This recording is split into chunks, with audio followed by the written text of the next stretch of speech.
नमस्कार फ्रेंड्स, आप सभी को मेरा प्रणाम। मैं सरिता राठौर। कैसे आप सभी? उम्मीद करते हैं आप सब अच्छे होंगे, अपना और अपनी फैमिली का ध्यान रख होंगे। फ्रेंड्स, आज की जो मैं स्टोरी सुनाने जा रही हूँ, फ्रेंड्स वीडियो को नए तो प्लीज वीडियो को लाइक और चैनल को सब्सक्राइब जरूर कर देना। चैनल नया है, आपके प्रेम और सपोर्ट की बहुत ज्यादा जरूरत है।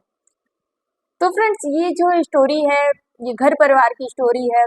रिश्ते, कुछ लोग आपने देखे होंगे ऐसे भी होते हैं कि अगर सामने एक रिश्ता, दो रिश्ते हैं, सेम रिश्ता है, जैसे कि दो ननद की आज मैं स्टोरी सुनाने जा रही हूँ। तो लोग क्या करते हैं कि जो ननद पैसे वाली है उसको ज्यादा महत्व देंगे, जो गरीब है उसको कम महत्व देंगे। ये सच्ची स्टोरी है यहाँ पर। या बहनों बहनों को जोड़ लो या भाई भाई को जोड़ लो, लोग अक्सर ऐसा करते हैं। बहुत कम लोग ऐसे होते हैं जो भेदभाव नहीं करते हैं, बल्कि बहुत ज्यादा लोग इसी टाइप के करते हैं। लोग पैसों को देखकर अहमियत देते हैं लोगों को कि हाँ, ये इसको कितनी अहमियत देनी है, ये सत्य है। तो आज की स्टोरी है वो ऐसी है। एक परिवार में दो बेटियां होती हैं। सासू माँ, एक बहू होती है, दो बेटियां होती हैं, माँ होती हैं, पिता होते हैं। दोनों बेटियों की शादी हो जाती है। शादी हो जाती है, जो भाई होता है उसकी शादी हो जाती है, उसकी शादी हो जाती है। इधर दो दो नंदे थी, उनकी शादी हो जाती है। एक ननद की शादी थोड़े गरीब लड़के से होती है, एक ननद की शादी एक अमीर लड़के से होती है। मतलब जो दूसरी ननद थी, छोटी ननद थी, वो गरीब नहीं थी, बस अपना बहुत ज्यादा उनका वो भी नहीं था, पैसे वाले, बस मिडिल क्लास फैमिली थी। और एक जो बड़ी ननद थी, वो थोड़े हाई फाई फैमिली में, उसका जो पति था, अच्छा खासा बिजनेस था उसका, अच्छा खासा कारोबार था। यहाँ पर दोनों नंदे अपने अपने घर में खुश थी। यहाँ जब भाई की शादी हुई मायके में, तो भाभी आती है, दोनों आती है शादी में, बहुत अच्छे से धूमधाम से शादी अपनी भाई की। उसके बाद में दोनों नंदे अपनी भाभी को बुलाती हैं कि भाभी आपकी शादी हुई है, आइए मेरे यहाँ पर घूमने के लिए। जो भाभी होती है बहुत खुश कि चलिए नंदों ने बुलाया है, जाते हैं उनके यहाँ घूमने के लिए। उसके बाद में जो भाई और भाभी दोनों जाते हैं, अपनी दोनों भाई दोनों बहनों के यहाँ जाता है, पहले बड़ी बहन के यहाँ जाता है। तो जब बड़ी बहन के यहाँ जाता है तो देखते हैं भाई जो होता है अपने बहन के चरण स्पर्श करता है, भाभी भी पैर छूती है। तो देखते हैं कि भाई ने पूछा जीजा कहाँ गए? अरे बोले जीजा को देर हो रही थी, जीजा तो निकल गए हैं अपने काम से, और आओ ना बैठो, चलो हम लोग साथ में भोजन करते हैं। तो जो प्लेटें होती हैं खाने की, वो थाली खाली थालियां वहां पर रख दे आके डाइनिंग टेबल पे। उसके बाद में भाई ने बोला कि दीदी ये क्या, भोजन तो है ही नहीं है, बनाया नहीं क्या? अरे बोले मेरा भाई आ रहा है तो हमने तो बाहर से ऑर्डर किया है, बाहर से स्पेशल, अभी देखो आता है ऑर्डर, जोमेटो से ऑर्डर किया है मैंने। उसके बाद में भाई का थोड़ा मन गिर जाता है कि बुलाया है मुझे खाने पर, खुद अपने हाथों से कुछ नहीं बनाया और बाहर से ऑर्डर किया है।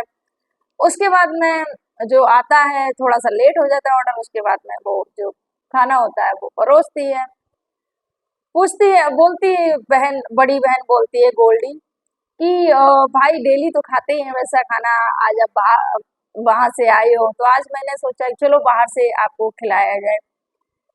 तो भाई बोलता है ठीक है कोई बात नहीं। उसके बाद में खाना खाते हैं, खाना खाने के बाद में बातें करते हैं। ननद अपने भाभी से बताती है अपने पति के बारे में, देखो इनका कारोबार बिजनेस, पूरा घर दिखाती है सब कुछ, भाभी बड़ी खुश। उसके बाद में जो भाभी होती है, जब चलने के लिए होती है, तो जो ननद होती है एक साड़ी उसको गिफ्ट में करती है, साड़ी गिफ्ट में देती है। जो भाभी होती है बहुत खुश है, अरे वाह कितनी अच्छी साड़ी लग रही है। उसके बाद में छोटी भाई ने बोला चलो अभी छोटी वाली बहन ने भी बुलाया है, आप छोटी वाली बहन के यहाँ पर चलते हैं। तो छोटी वाली बहन के यहाँ पर जब जाते हैं तो बहुत बेसब्री से वो इंतजार कर रही थी अपने भाई का। उसने देखा है जाके कि बहन ने बहुत सारे आइटम बना रखे हैं खाने के, खीर बना रखी है और दो दो सब्जियां बना रखी हैं। भाई ने बोला कि जैसे ही घर पे गया, जीजा भी थे, जीजा भी इंतजार कर रहे थे कि साला आ रहा है और जो नई दुल्हन आ रही है। साले की वाइफ आ रही है। उसके बाद में जो जीजा के पैर छुए साले ने और दोनों ने, हस्बैंड वाइफ ने। उसके बाद में बोले कि जीजा आप गए नहीं? बोले नहीं, आप आने वाले थे। तो मैंने कहा चलो, आप आने वाले हो, थोड़ा सा इंतजार कर लेते, रुक लेते हैं, उसके बाद में अभी बस निकल जाऊंगा मैं भी। तो जो लड़का होता है बहुत खुश हो जाता है कि मेरे जीजा ने मेरा इंतजार किया। और जब बहन के पास जाते हैं तो जीजा ने बोला कि देखो तुम्हारी बहन तुम्हारे आने का जब सुनी कि मेरा भाई आ रहा है, तो देखो जब से सुबह से लगी हुई है काम में कि ये बनाना है वो बनाना हो, जब से बना किचन में ही जुटी हुई है। उसके बाद में भाई बोला अरे दीदी मुझे तो बहुत तेज भूख लगी है, चलो खाना लेके आओ। खाना लेके आते, परोसते हैं। दी बहन बोली देखी ये बनाया मैंने। भैया बोला अरे वाह बहन, खाना खाया बहुत अच्छा, मजा आ गया। भाई ने बोला, जो वो भाभी थे बोले अरे क्या मजा आ गया, भाई घर का तो खाना ही है। भाई ने बोला देखो ये मत देखो घर का, मेरी बहन ने कितने प्यार से बनाए मेरे लिए, वो देखो। तो उन्होंने तो बाहर से ऑर्डर किया था। बोले ऑर्डर किया था उसने, लेकिन मेरा मन नहीं भरा। मुझे तो इस जो बहन ने बनाया था उसी खाने में मुझे आनंद आया, मुझे बाहर के खाने में आनंद नहीं। मेरा पेट भी खराब हो गया बाहर का खाना खाने से, भाई ने ऐसा बोला। उसके बाद में बहन बातें करती है, जीजा जो होते हैं वो भी अपने काम के लिए निकल जाते हैं। उसके बाद में जाने के लिए चल देती है। तो बहन को जो बहन होती है भाभी को एक चादर अपने हाथों से जिसने कढ़ाई की हुई थी, उस चादर को, बेडशीट को देती है अपनी भाभी को गिफ्ट में कि भाभी ये लीजिए, मैंने अपने हाथों से इसको इसमें कढ़ाई की है। उसके बाद में जब वो दी, तो जो भाभी होती है नाक चढ़ाने लगती है कि देखो वो दीदी ने ले तो ली चादर उसने। बोली कि ये तो संडे मार्केट में 100-100 रुपए की मिल जाती है ना, ऐसा वहां पर बोल भी दिया। बोली कि नहीं, ये मैंने खुद अपने हाथ से वो की है, इस पर कढ़ाई की है। उसके बाद में वो घर आती है और अपनी सास को दिखाती है कि देखो ये उन्होंने बड़ी दीदी ने साड़ी दी है, ये देखो उन्होंने, देखो ये सस्ती सी चादर बोल रही मैंने कढ़ाई की है, तो 100-100 रुपए की मार्केट में मिल जाती है। ये जब ऐसा अपनी सासू माँ को बोला, बड़ी ननद का और छोटी ननद का दोनों का बताया, तो यहाँ पर जो माँ होती है, माँ ने बोला कि देखो बहू बेटा, ऐसा नहीं होता, उसको उसका प्यार देखो, उसने अपने हाथों से तुम्हारे लिए बुनी है, उसका प्यार नहीं तुमको दिख रहा है, तुमको वो संडे मार्केट की 100 रुपए की चादर नजर आ रही है। इस चादर पे जो काम किया उसने, जो कढ़ाई की है, वो तुमको नहीं दिखा। यहाँ पर जो भाभी होती है वो शांत हो जाती है। उसके बाद में कुछ समय होता है, दोनों नंदे आती हैं, छुट्टियां पड़ी थी, दोनों नंदे आती हैं घर पर। उसके बाद में देखती है कि जो भाभी थी, अब बड़ी ननद पैसे वाली, तो उस पर ज्यादा इम्प्रेस, ज्यादा खुश कि दीदी ऐसा दीदी वैसा, उससे ही बातें करना, उससे सब कुछ शेयर करना और कुछ भी वो करना। और जो जो बड़ी वाली बहन थी, वो छोटी वाली बहन जो गरीब थी, उसको हमेशा वो कमेंट किया करती थी, हमेशा ताने दिया करती थी, अपने पैसे का हमेशा रौब दिखाया करती थी। भाभी भी उसका सपोर्ट करती, क्योंकि जिसके पास पैसा है उसकी ही भाभी तारीफ किया करती थी। उसके बाद में जो साड़ी उसने दी थी ननद ने, तो एक दिन सासू माँ ने, क्योंकि माँ को तो पता ही था मेरी बेटी के पास क्या है क्या नहीं, सासू माँ ने वो साड़ी बोली अच्छा कौन सी साड़ी दी है, लाओ दिखाओ आके। तो जब साड़ी देखी माँ सासू माँ ने उस बहू की, तो बोले ये साड़ी गोल्डी ने उसके गोद भराई में आई थी, उसको बिल्कुल भी पसंद नहीं थी ये साड़ी, इस वजह से उसने तुम्हें दे दी है। जब वो बहू को ये पता चला कि ये उसकी गोद भराई साड़ी उसको पसंद नहीं थी, इस वजह से थोड़ा सा उसका मन गिर जाता है। फिर बोली कोई बात नहीं, अच्छी तो लग रही है, आखिर दी तो उन्होंने। इसके बाद में सास ने बोला कि इसका कुछ नहीं हो सकता है। उसके बाद में धीरे धीरे समय, जब वो दोनों रहने आई थी, ये भेदभाव करती, जो भाभी होती वो भी भेदभाव करती, जो पैसे वाली ननद, जो बड़ी ननद उसको ज्यादा प्रेम, छोटी वाली को कम प्रेम। ये बात माँ को अच्छी नहीं लगती, क्योंकि माँ के लिए तो दोनों बच्चियां बराबर है, दोनों बेटियां बराबर है माँ के लिए। माँ जब ये देख रही थी तो बिल्कुल नहीं। एक बार भाभी की तबीयत खराब होती है, जब भाभी की तबीयत खराब होती है तो भाभी ने बोला कि मुझे बुखार आ गया, तो छोटी नंद बोली कि भाभी कोई बात नहीं, आप आराम करो, मैं पूरा घर का काम संभाल लूंगी।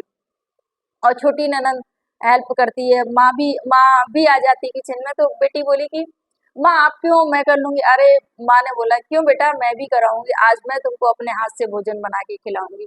तो माँ आती है किचन में, माँ खुद भोजन बनाती है, माँ की हेल्प करती है। जो छोटी वाली बेटी होती है रीना, वो गोल्डी अपने आराम से हाथों में नेल पॉलिश लगा रही है, कोई उसको कोई मतलब नहीं है सजना सवरना, चलो मार्केट जाते हैं, ऐसा बोलती है कि मार्केट से पिज्जा लेके आते हैं और पिज्जा खाएंगे आज। छोटी वाली बहन बोली कि छोटी वाली को भी कुछ काम था, तो छोटी वाली ने बोला कि देखो मैं अ, बड़ी वाली ने बोला देखो मैं और भाभी जाऊंगी तो मैं नहीं ले जाऊंगी, क्योंकि मैं साड़ियां देखूंगी जाके, तुम वहां पर उतनी महंगी साड़ियां खरीद नहीं पाओगी, तो तुम क्या करोगी जाके। छोटी वाली ने बोला ठीक है, हमें जब जाना होगा हम चले जाएंगे। तो छोटी वाली समोसे मार्केट जाती है, वो वहां से समोसे लेके आती है, और ये जो बड़ी वाली होती है वो वहां से पिज्जा लेके आती है। तो यहाँ पर जब वो पिज्जा लेके आती है और ये समोसा लेके आती है, तो माँ को देती है कि माँ मैं समोसा लेके आई हूँ। माँ समोसा खा बोली कि माँ ने बोला कि आप भी खाओ, बहू से बोला और बड़ी बेटी से वो बोला। तो बड़ी बोली बेटी, अरे समोसे कोई खाने की चीज है, खाना है तो पिज्जा खाओ, देखो मैं पिज्जा लेके आई हूँ। तो यहाँ पर वो अपनी भाभी को पिज्जा देती है, और उसकी भाभी समोसा नहीं खाती है जो छोटी ननद लेके आई थी। इस बात का छोटी ननद को थोड़ा सा लगा, उसको लगा कि अभी चलना चाहिए, बहुत ज्यादा हो गया यहाँ पर। चली जाती है, छोटी ननद अपने घर चली जाती है, कुछ दिन बाद जो बड़ी होती है वो भी चली जाती है। उसके बाद में एक दिन आता है, और जो भाभी होती है वो प्रेग्नेंट हो जाती है। जब प्रेग्नेंट होती है तो जो माँ थी कॉल करती है बड़ी ननद को कि बेटी तुम बुआ बनने वाली हो, तुम्हारी भाभी प्रेग्नेंट है, घर में एक नन्ना मुन्ना मेहमान आने वाला है। तो जो बड़ी ननद होती है बोलती है तो क्या हुआ, कोई इकलौती माँ बनने की, दुनिया में कितने सारे बच्चे जन्म लेते हैं, रोज बच्चे जन्म लेते हैं। ये बात जब माँ ने सुनी तो माँ बहुत ज्यादा क्रोधित हो जाती है, गुस्सा आता है, आंखों में आंसू आ जाती है, कैसी बेटी है, भाई को बच्चा होने वाला है तो बच्चे के लिए ऐसे कर रही है। वो बुआ, माँ ने बोला कि तुम थोड़ी बुआ, तुम तो बुआ पहली बार बन रही हो। वो जो बड़ी ननद होती है वो फोन कट कर देती है। उसके बाद में जब छोटी ननद को कॉल किया कि तुम बुआ बनने वाली हो, तो छोटी ननद बहुत खुश हो जाती है, बोली कि माँ मैं भाभी से मिलने जरूर आऊंगी, और माँ कोई भी हेल्प चाहिए हो तो मुझे जरूर बताना, मैं हमेशा हाजिर हूँ। ये जब बेटी ने बोला तो माँ बहुत खुश हो जाती है, और उसके बाद में कुछ दिन बाद जो छोटी ननद होती है भाभी से मिलने के लिए आती है, पूरा देख रेख करती है आके भाभी को, खाने पीने के हर चीज में। उसके बाद में बड़ी ननद भी आती है, बड़ी ननद आती है लेकिन वो कुछ देख रेख नहीं, कोई काम नहीं, कुछ नहीं, बस अपना पैसे का रौब हमेशा दिखाती। यार मेरे यहाँ पर तो नौकर चाकर लगे हैं, मैं तो काम करती नहीं, तो मैं यहाँ पर कैसे काम करूँ, यही बोलती, और कोई काम धाम नहीं करती। उसके बाद में समय व्यतीत होता है। एक दिन जो भाभी थी, समय व्यतीत 9वां महीना लग जाता है, भाभी को पेट में दर्द होता है और डिलीवरी वाला पेन होता है, हॉस्पिटल जाते हैं, बेटे का जन्म होता है।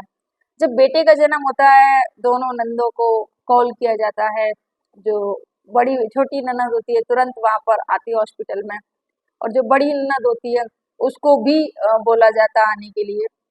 उसके बाद में जब डिलीवरी हुई तो बेटा हुआ तो डॉक्टर ने बोला कि इस बेटे को ब्लड की जरूरत है, और इस ग्रुप का ब्लड चाहिए।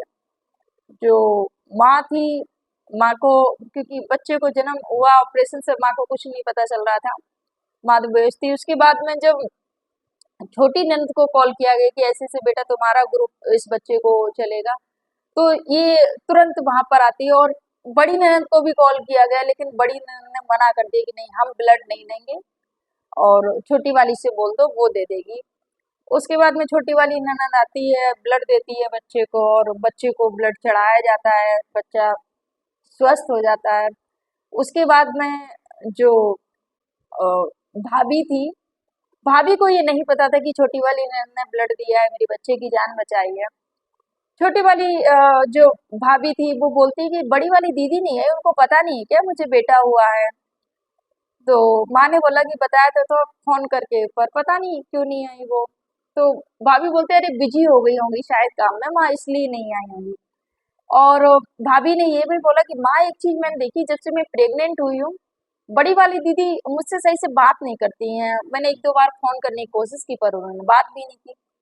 तो माँ बोली देख लो, तुम बहुत चाहती हो, बोलती हो कि नहीं बड़ी वाली दीदी बहुत अच्छी है, छोटी वाली अच्छी नहीं है, क्योंकि वो गरीब है इस वजह से। यहाँ पर हॉस्पिटल से जब घर जाते हैं, छुट्टी होती है, उसके बाद में जब भाई ने अपनी पत्नी से बोला कि ऐसे ऐसे करके ये जो जिसको तुम बिल्कुल नहीं चाहती थी ना, जिसकी हमेशा बुराई करती थी, उसने आज तुम्हारे बच्चे की जान बचाई है, उसने आज हॉस्पिटल में ब्लड दिया तुम्हारे बच्चे को जिसको खून की कमी थी समय पर। और जब ये बात सुनती है भाभी तो उसकी आंखों में आंसू भर जाते हैं और अपनी ननद से माफी मांगने लगती है और बोलती है कि भाभी मुझे माफ कर दो, मुझसे बहुत बड़ी गलती हुई है। और जो ननद होती है बोलती भाभी कोई बात नहीं, इंसानों से ही गलती होती है। उसके बाद में भाभी बोलती है कि आज मुझे पता चल गया कि सच्चे रिश्ते कौन होते हैं। फ्रेंड्स, ये जो स्टोरी सुनाने को जिस किसी को आहत करना, किसी को परेशान करना नहीं था, बस आपको बताना था रिश्ते कभी पैसे से नहीं तोले जाते हैं। आखिर जो भाभी हमेशा वो बड़ी ननद जो पैसे वाली थी उसके गुणगान किया करती थी, आखिर एक दिन उनकी आंखें खुल गई कि सच्चा रिश्ता कौन सा है। आप रिश्ते आप पैसे से कभी रिश्तों को नहीं खरीद सकते हैं। जो रिश्ते दिल से जुड़े होते हैं वो हमेशा दिल से ही जुड़े होते हैं, उनका कोई पैसे से लेन देन नहीं होता है। लेकिन आज मैं समाज में बहुत सारे लोगों को ये देखा है कि अगर इंसान के पास पैसा है तो लोग उसको खूब पूछेंगे, और जिस किसके पास पैसा नहीं तो उसको अपना रिश्तेदार बताने से भी कतराते हैं कि ये मेरा रिश्तेदार है। ऐसी लोगों की सोच है, तो इस सोच को दूर रखिएगा। मैं यही कहूंगी, क्योंकि खाली हाथ आए हो खाली हाथ जाओगे, कुछ नहीं लेके जाने हो, ये मेरा ये तेरा सब यही पड़ा रह जाना है। तो फ्रेंड्स, कैसी लगी आपको स्टोरी कमेंट जरूर करिएगा। आप सभी को मेरा प्रणाम। जय हिंद, जय भारत, जय सिया राम।